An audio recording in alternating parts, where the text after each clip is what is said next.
अघोरी कृत्य, महिलांचं शोषण आणि भोंदूगिरीच्या आरोपाखाली अटकेत असलेल्या खरातच्या आर्थिक नाड्या आवळण्यास आता सुरुवात झाली आहे. खरातला पाठबळ देणाऱ्या राजकारण्यांचा शोध घेण्यासाठी एसआयटीने आता आपला मोर्चा शिवनिका संस्थेकडे वळवला आहे. त्यातच राष्ट्रवादीचे प्रदेशाध्यक्ष पद गमावलेल्या चाकणकरांना खरात प्रकरणात चौकशीसाठी समन्स बजावल्याचीही माहिती सूत्रांनी दिली.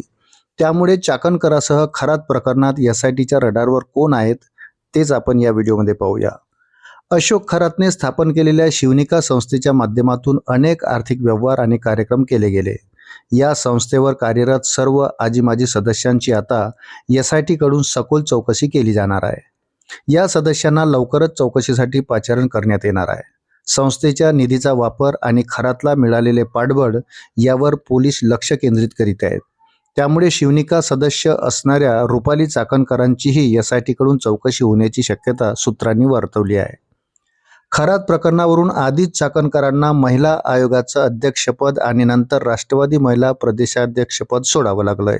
खरातसोबत इतरही नेत्यांचे फोटो व्हायरल झालेत. खरातला पाठबळ देणाऱ्या आणि अंधश्रद्धा पसरवणाऱ्यांची चौकशी करून अटक करावी अशी मागणी विरोधकांनी केली. या गंभीर प्रकरणात बडेधेंडे असल्याने एसआयटी सखोल तपास करून सत्य समोर आणणार का, हाच खरा सवाल आहे. येत्या काही दिवसात एसआयटी कडून भोंदूबाबा अशोक खरातच्या शिवनिका संस्थेच्या अनेक पदाधिकाऱ्यांची धरपकड होण्याची शक्यता आहे.